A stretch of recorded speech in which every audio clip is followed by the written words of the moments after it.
நம்ம பார்க்க போற டாபிக் என்ன அப்படின்னா எலக்ட்ரிக் ஃபீல்ட்ஸ் அண்ட் சார்ஜஸ்ல இதுவரைக்கும் நம்ம எலக்ட்ரிக் ஃபீல்ட் அப்படின்னா என்னன்னு பார்த்தோம். கரெக்ட்டுங்களா? லாஸ்டா வந்து எலக்ட்ரிக் ஃபீல்ட் இன்டென்சிட்டியை பத்தி ஏதோ ஒரு விஷயம் சொல்லி முடிச்சீங்களே சார். ஆமா, நான் சொல்லி முடிச்சேன். இப்போ எலக்ட்ரிக் ஃபீல்ட் இன்டென்சிட்டினா என்ன? நார்மலா ஒரு சார்ஜ் இருக்கு அப்படின்னா, ஒரு சோர்ஸ் சார்ஜ் இருக்குன்னா அதை சுத்தி ஒரு எலக்ட்ரிக் ஃபீல்ட் அப்படிங்கிறது இருக்கும். இன்னொரு சார்ஜ் நான் அந்த இடத்துல எடுத்துட்டு வரும்போது இந்த பர்டிகுலர் சோர்ஸ் சார்ஜ் வந்து அந்த டெஸ்ட் சார்ஜ் மேல ஒரு ஃபோர்ஸை கொடுக்கும். அப்போ அந்த பர்டிகுலர் ரேடியஸ் தான் நான் எலக்ட்ரிக் ஃபீல்ட் அப்படின்றத வந்து நான் சொன்னேன்.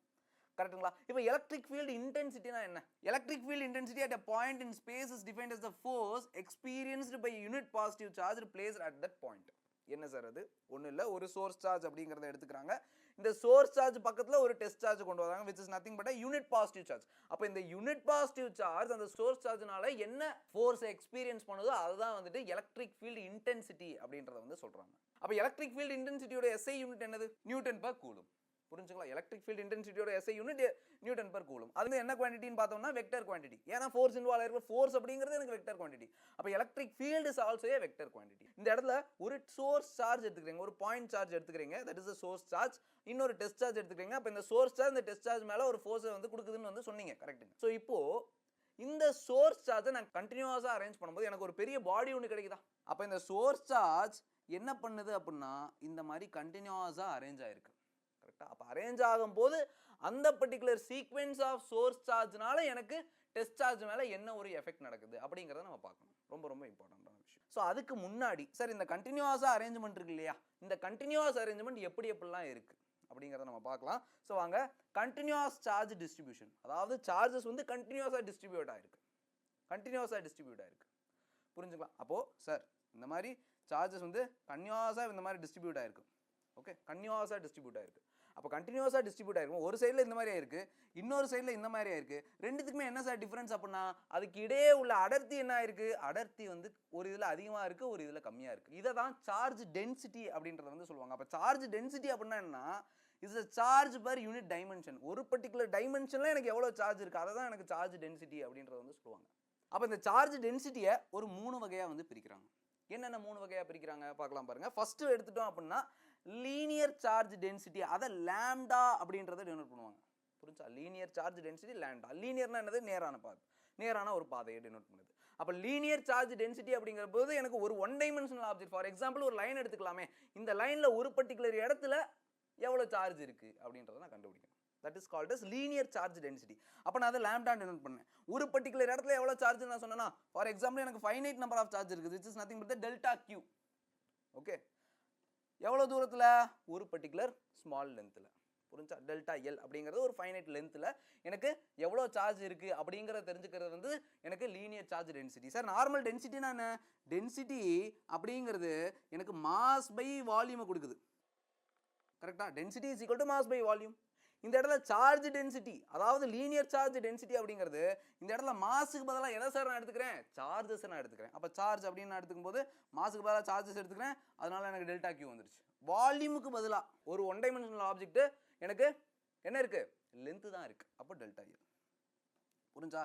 இது எப்படி எழுதலாம் சார்? இன்னும் ஸ்மால் சார்ஜ் எடுத்துக்கிறேன், ஸ்மால் லென்த் எடுத்துக்கிறேன். ஸோ இது எப்படி எழுதலாம்? So lambda is equal to dq by dl அப்படின்னு எழுதலாம். சார் அப்போ ஒரு பர்டிகுலர் லென்த்தில் எனக்கு சார்ஜ் எவ்வளோ இருக்குது அப்படிங்கிறத நான் எப்படி கண்டுபிடிப்பேன்? Dq will be equal to lambda dl. So இதை தான் எனக்கு என்னன்னு சொல்லுவாங்க அப்படின்னா லீனியர் சார்ஜ் டென்சிட்டி அப்படின்னு சொல்லுவாங்க. அதாவது ஒரு லைன் இருக்குது, இந்த லைனில் ஒரு பர்டிகுலர் ஸ்மால் லென்த் எடுத்துக்கிறேன், இதில் எவ்வளோ சார்ஜஸ் இருக்குன்னு நான் கண்டுபிடிக்கிறேன். சிம்பிள். சரி, இப்போ லைன் எடுத்துக்கிட்டீங்க. அடுத்தது என்ன? லைனை நான் என்ன பண்ணுறேன்? அடுக்கடுக்காக லைனை நான் அடுக்கி எனக்கு வந்துட்டு ஒரு ஸ்கொயர் ஆக்குறேன்னு வச்சுக்கோங்க. அப்போ ஸ்கொயர் இஸ் அ சர்ஃபேஸ். இப்போ லீனியர் சார்ஜ் டென்சிட்டி பார்த்துறோம். அடுத்தது பார்த்தீங்க அப்படின்னா superficial charge density or surface charge டென்சிட்டின்னு சொல்லுவாங்க. சர்ஃபேஸில் எவ்வளோ சார்ஜ் இருக்குது, அந்த ஏரியாவில் எவ்வளோ சார்ஜ் இருக்குது. சர்ஃபேஸ் சார்ஜ் டென்சிட்டியை நான் இதில் டினோட் பண்ணுறேன், சிக்மா அப்படின்னு டினோட் பண்ணுறேன். சிக்மா. ஸோ சிக்மா டினோட் பண்ணுறேன். Surface charge density is equal to delta q by delta A.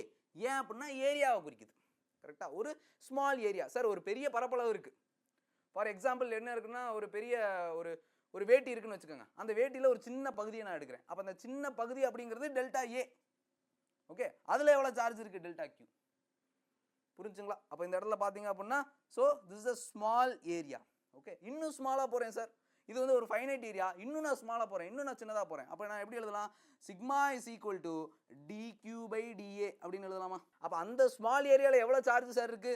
டிக்யூ is equal to sigma dA இப்படின்னு எழுதலாமா?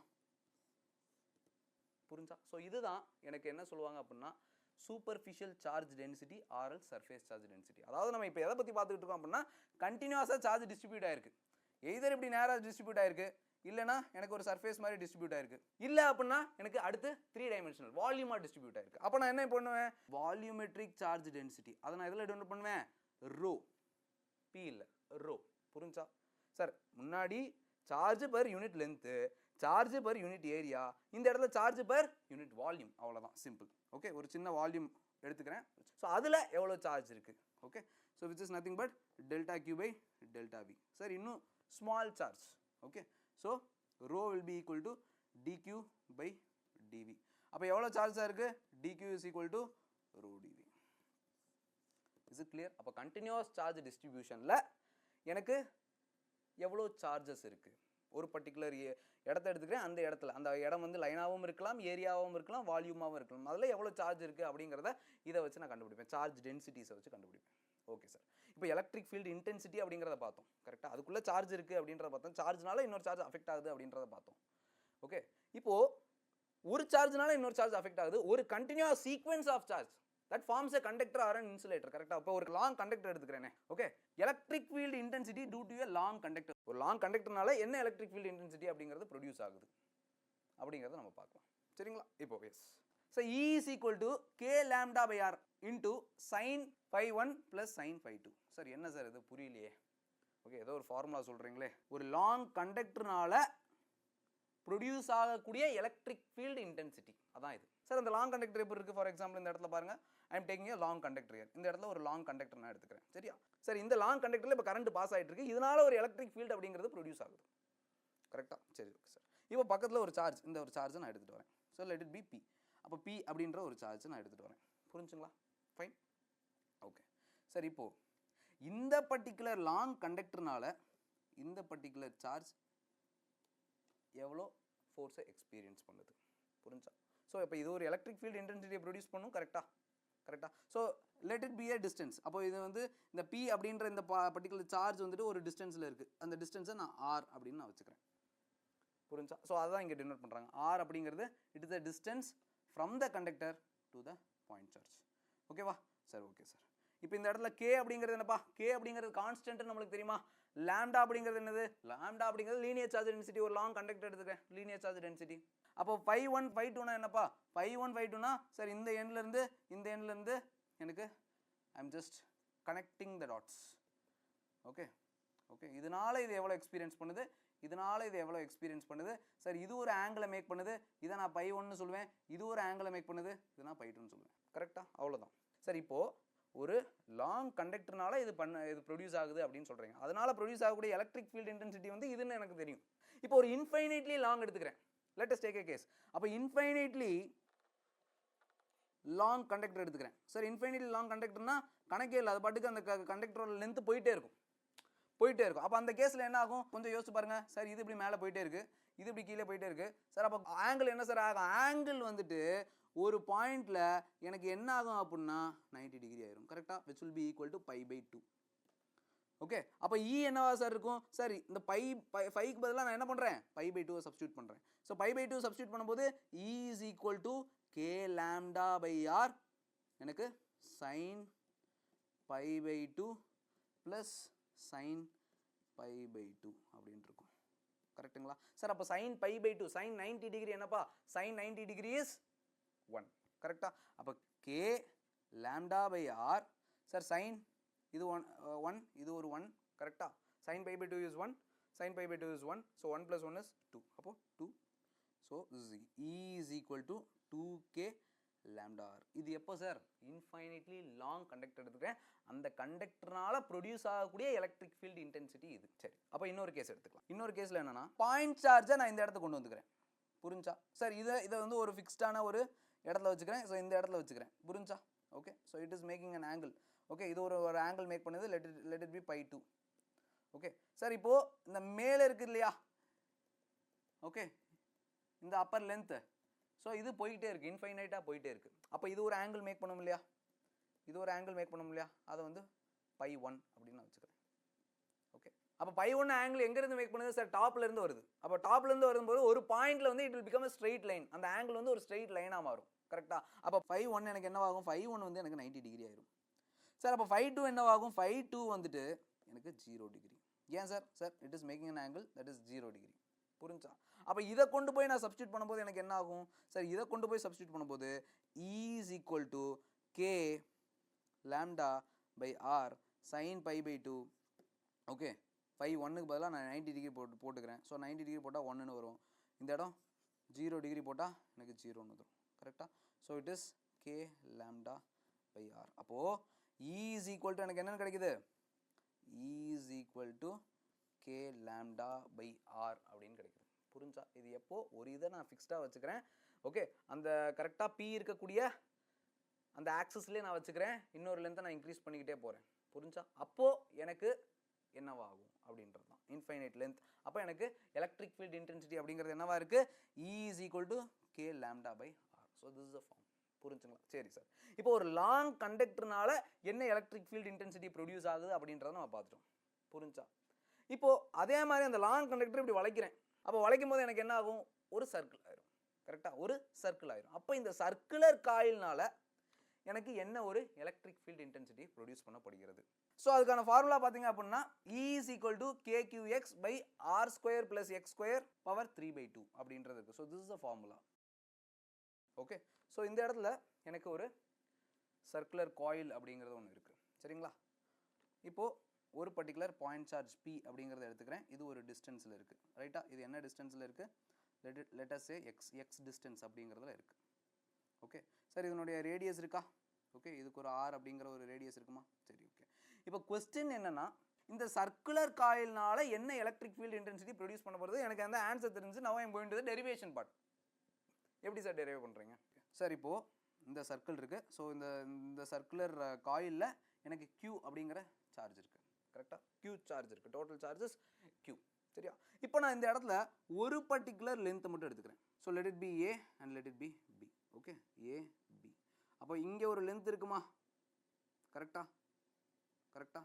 ஸோ இதை நான் DL அப்படின்னு வச்சுக்கிறேன். So this is a small length. அப்போ இந்த ஸ்மால் லென்த்னால என்ன எலக்ட்ரிக் ஃபீல்ட் இன்டென்சிட்டி இருக்குது. So this is making an angle தீட்டான்ற ஒரு ஆங்கிளை வந்து மேக் பண்ணுது. சரி சார், இப்போ இந்த AB அப்படிங்கிறது எனக்கு எதை குறிக்குது சார், ஒரு சின்ன லென்த்தை குறிக்குது. அப்போ இந்த லென்த்தில் சார்ஜ் எவ்வளோ இருக்கும்? ஸோ சார்ஜ் ஆன் AB எனக்கு எவ்வளோ இருக்கும் சார்? நம்ம ஏற்கனவே பார்த்தோம் lambda DL அப்படிங்கிறது இருக்கும். கரெக்டாக? எவ்வளோ இருக்கும்? lambda DL. ஏன் அப்படின்னா lambda it denotes linear charge density, DL is the small length. Okay, so அதில் எனக்கு இவ்வளோ இருக்கும். சார் எனக்கு ஏற்கனவே ஒரு ஃபார்முலா தெரியுமே, என்ன ஃபார்முலா தெரியும்? Force between two charges K Q1 Q2 by R square அப்படின்றது தெரியும். எனக்கு எலக்ட்ரிக் ஃபீல்டு அப்படிங்கிறது எனக்கு என்னன்னு தெரியுமா? Electric field is nothing but force by unit charge அப்படிங்கிறது எனக்கு தெரியும். அப்போ இந்த இடத்துல அந்த ஃபார்முலா நான் சப்ஸ்டியூட் பண்ணும்போது எனக்கு என்ன கிடைக்கும்? K Q by R square அப்படிங்கிறது கிடைக்கும். கரெக்டாக? கரெக்டாக? அப்போ இந்த சின்ன லென்த்னால ஒரு எலக்ட்ரிக் ஃபீல்டு அப்படிங்கிறது ப்ரொடியூஸ் பண்ணப்படுதா? அப்போ அந்த சின்ன எலக்ட்ரிக் ஃபீல்டை நான் DE அப்படின்னு நான் வச்சுக்கிறேன். So DE is equal to K lambda DL by K lambda DL. Kன்றது கான்ஸ்டன்ட், லாம்டான்றது linear charge density, DL is the small length by R square. Sir இந்த இடத்துல R அப்படிங்கிறது எதை குறிக்குது சார்? R அப்படிங்கிறது இந்த இடத்துக்கும் உள்ள டிஸ்டன்ஸை குறிக்குது. கரெக்டாக? என்னவா இருக்கும்? ஸோ அப்போ இந்த பர்டிகுலர் ஹைபாட்னியூஸ் லென்த் வந்து எனக்கு எவ்வளவா இருக்கும்? Root of R square plus x square அப்படின்றது இருக்கும். கரெக்டாக? So root of R square plus x square அப்படிங்கிறது. Okay, so this is the small electric field. அதனால் ப்ரொடியூஸ் ஆகக்கூடிய ஸ்மால் எலக்ட்ரிக் ஃபீல்ட். சார் இந்த எலக்ட்ரிக் ஃபீல்டு எந்த டைரக்ஷனில் இருக்குது? It is along P. கரெக்டாக? P அப்படின்றது இருக்குது. அப்போ நான் P எடுத்துக்கிறேன். இந்த இடத்துல பாருங்கள். So this is P. சரியா? அப்போ எலக்ட்ரிக் ஃபீல்டு இப்படி இருக்குது சார். அப்போ இதை வச்சு நான் ஹரிசாண்டல் காம்பனண்ட் வெர்டிகல் காம்பனண்ட் எடுத்துக்கலாமா? Yes sir. அப்போ இந்த இடத்துல எனக்கு என்ன இருக்கும்? DE sin தீட்டா அப்படின்றது இருக்கும். இந்த இடத்துல பார்த்தீங்கன்னா DE cos தீட்டா அப்படின்றது இருக்கும். சரியா? சிமெட்ரி படி பார்த்தீங்க அப்படின்னா சார் எனக்கு மேலே என்ன நடக்குதோ அதே தான் அப்படியே கீழே நடக்குமா? ஸோ இதுவும் ஒரு ஸ்மால் லென்த் அப்படின்னு எடுத்துக்கலாம், இது ஒரு ஸ்மால் லென்த் எடுத்துக்கலாம். ஸோ இதனால ஒரு எலக்ட்ரிக் ஃபீல்டு இன்டென்சிட்டி அப்படிங்கிறது ப்ரொடியூஸ் பண்ணப்படுதா? சார் இந்த இடத்துல பார்த்தீங்க அப்படின்னா ஸோ எலக்ட்ரிக் ஃபீல்டு இப்படி போகும் கரெக்டாக. இங்கே எனக்கு ஒரு வெர்டிக்கல் காம்பனன்ட் கிடைக்கும், ஒரு ஹரிசாண்டல் காம்பனன்ட் கிடைக்கும். Okay, let this be d sine theta. Sir இப்போ இந்த டி சைன் தீட்டா இந்த டி சைன் தீட்டா எனக்கு என்னது ஈக்குவலண்ட் ஆப்போசிட்டாக இருக்கா? So it get cancelled out. Okay, அப்போ இந்த டி காஸ் தீட்டான்னு இருக்கா? அப்போ என்ன அர்த்தம் அப்படின்னா இந்த பர்டிகுலர் சர்க்குலர் காயில்னால ப்ரொடியூஸ் ஆகக்கூடிய எலக்ட்ரிக் ஃபீல்டு எனக்கு டிஇ காஸ் தீட்டாவை நோக்கி இருக்குது அப்படின்றது அர்த்தம். அப்போ நம்ம என்ன பண்ணலாம்? சமேஷன் ஆஃப் எனக்கு டிஇஒய் எனக்கு பண்ணோம் அப்படின்னா எனக்கு 0 கிடைக்குது. ஏன் சார் டிஇஒய் பண்ணுறீங்க? டிஇஒய் ஆக்சஸ் எனக்கு எதை டோனட் பண்ணுது? சைன் தீட்டா டோனட் பண்ணுதா? சைன் தீட்டா டோனட் பண்ணுதா? அப்போது சமேஷன் ஆஃப் டிஇஎக்ஸ் எனக்கு 0வா இருக்கா சார்? சார் இந்த இடத்துல டிஇ சைன் தீட்டா எனக்கு என்ன ஆயிரும்? கேன்சல் அவுட் ஆயிரும். எனக்கு டிஇ எக்ஸ் அதாவது எக்ஸ் ஆக்சிஸில் இருக்கக்கூடிய காம்பனன்ட் மட்டும் தான் நான் எடுத்துப்பேன். புரிஞ்சுங்களா? ஸோ அப்போது எனக்கு இது சமேஷனில் இருக்குது. இப்போ நான் இன்டெகிரேட் பண்ணேன் அப்படின்னா எனக்கு மொத்தமாக இருக்கக்கூடிய எலக்ட்ரிக் ஃபீல்டு இன்டென்சிட்டி என்னன்றது தெரிஞ்சிருமா? எப்படி சார் இன்டெகிரேட் பண்ணலாம்? So I am taking E electric field which is integration of d E cos theta அப்படின்றது இருக்கும். சார் டிஇயோடைய வேல்யூ எனக்கு தெரியுமா? தெரியும் சார். எது? இதுதான் டிஇயோடைய வேல்யூ. அதுக்கு பதிலாக நான் அதை சப்ஸ்டியூட் பண்ணிக்கிறேன். ஸோ சப்ஸ்டியூட் பண்ணும்போது எனக்கு என்ன கிடைக்கும்? Integration K lambda dl cos theta by root of r square plus x square the whole square அப்படின்றது இருக்கும் இல்லையா? ஓகே, ஸோ ஃபர்தராக நான் எடுத்து எழுதிக்கிறேன். சார் இந்த காஸ் தீட்டா அப்படிங்கிறது எதை குறிக்குது? Okay, so x by root of R square plus x square குறிக்குது. So cos theta is nothing but x by root of R square plus x square குறிக்குது. கரெக்டா? ஸோ இந்த காஸ் தீட்டாக்கு பதிலாக I am substituting the value. Substitute பண்ணும்போது எனக்கு என்ன கிடைக்கும்? சப்ஸ்டியூட் பண்ணும்போது எனக்கு integration K lambda DL by R square plus x square into x by root of R square plus x square. Okay, so I am taking something common outside. சிலதெல்லாம் காமனாக வெளில எடுத்துக்கிறேன். ஸோ இதுலேருந்து இன்டெகிரேஷன்லேருந்து கான்ஸ்டன்ஸை நான் வெளில எடுத்துக்கிறேன். ஸோ கான்ஸ்டன்ஸை நான் வெளில எடுக்கும்போது எனக்கு என்ன கிடைக்கும்? K lambda x by R square plus x square whole power 3/2 integration d l அப்படிங்கிறது இருக்கும். கரெக்டுங்களா? இன்டெகிரேஷன் டிஎல் அப்படிங்கிறது இருக்கும். சார் அப்போது இன்டெகிரேஷன் டிஎல் அப்படின்றது இருக்கா? Sir integration d l okay sir. இப்போ இதை இன்டெகிரேட் பண்ணேன் அப்படின்னா எனக்கு எலக்ட்ரிக் ஃபீல்டு அப்படிங்கிறது கிடைக்கும். சரி ஓகே சார். இப்போ எதுலேருந்து எது வரைக்கும் இன்டெகிரேட் பண்ணணும்? சார் இந்த சின்ன இடத்த நான் வந்து எடுத்துக்கிட்டேன். எதுலேருந்து எது வரைக்கும்? Sir I have to integrate to a whole circle. கரெக்டாக? மொத்த சர்க்கிளையும் நான் இன்டெகிரேட் பண்ணணும். அப்போ நான் எதுலேருந்து லிமிட்ஸ் போட்டுக்கிறேன்? 0 to 2πr அப்படிங்கிறது எனக்கு லிமிட்டாக இருக்கும். கரெக்டாக? ஸோ ஒன்ஸ் லிமிட் போட்டு இன்டெகிரேட் பண்ணும்போது எனக்கு என்ன கிடைக்கும்? K lambda x by R square plus x square whole power 3/2 2πr அப்படிங்கிறது இருக்கும். சரிங்களா? சார் இந்த இடத்துல எனக்கு ஃபார்முலா வந்து E is equal to KQX by R square plus X square power 3/2 அப்படின்னு கொடுத்துருக்கீங்க. ஆனால் இந்த இடத்துல அப்படி இல்லையா சார்? 2πr அப்படின்றது இருக்கா? சார் நம்ம இதுக்கு முன்னாடி என்ன பார்த்தோம்? லீனியர் சார்ஜ் டென்சிட்டி அதை பற்றிலாம் டிஸ்கஸ் பண்ணோமா?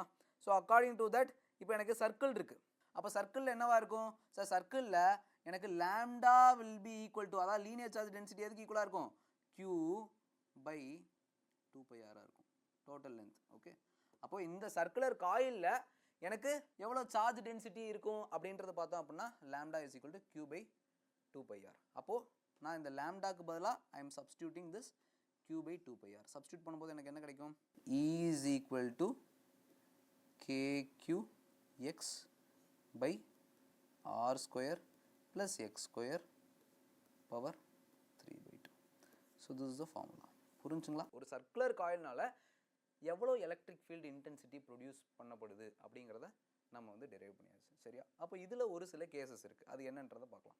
ஓகே, ஸோ ஃபர்ஸ்ட் கேஸ் என்ன அப்படின்னா சப்போஸ் எக்ஸ் வந்துட்டு ஆரை விட கிரேட்டராக இருக்குது அப்படின்னா என்ன பண்ணுறது சார்? இந்த சர்க்கிளில் இருந்து இந்த டெஸ்ட் சார்ஜுக்கு இருக்கக்கூடிய தூரம் எனக்கு அதிகமாக இருக்குது. எதை விட அதிகமாக இருக்குது?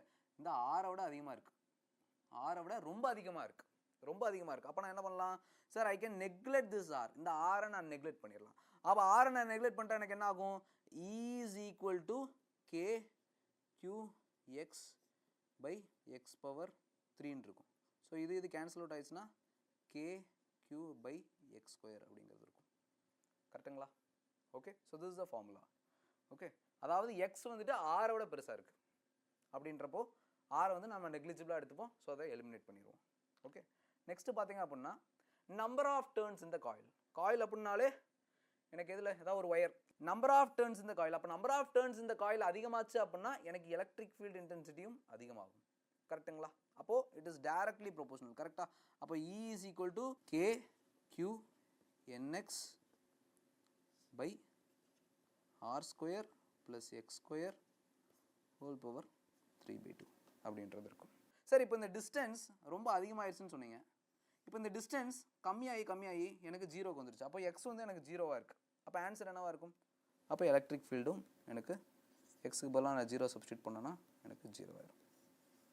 புரிஞ்சுங்களா? அப்போ எலக்ட்ரிக் ஃபீல்டு இன்டென்சிட்டியை பற்றி நம்ம டீட்டெயிலாக பார்த்தோம். அதாவது ஒரு லாங் கண்டக்டர்னால என்ன ஒரு எலக்ட்ரிக் ஃபீல்டு இன்டென்சிட்டி அப்படிங்கிறது ப்ரொடியூஸ் ஆகுது, ஒரு சர்க்குலர் காயில்னால என்ன ஒரு எலக்ட்ரிக் ஃபீல்டு இன்டென்சிட்டி ப்ரொடியூஸ் ஆகுது. எலக்ட்ரிக் ஃபீல்டு இன்டென்சிட்டினா என்னன்னு பார்த்துட்டோம். கண்டக்டர்ஸ், ஒரு லாங் கண்டக்டர்னால என்ன ஒரு எலக்ட்ரிக் ஃபீல்டு இன்டென்சிட்டி ப்ரொடியூஸ் ஆகுது, அண்ட் தென் ஒரு சர்க்குலர் காயில்னால என்ன ஒரு எலக்ட்ரிக் ஃபீல்டு இன்டென்சிட்டி ப்ரொடியூஸ் ஆகுது, continuous charge distribution. So next கிளாஸில் நம்ம இன்னும் ஒரு சில இன்ட்ரெஸ்டிங்கான விஷயம் பார்க்கலாம். So until then bye, thank you.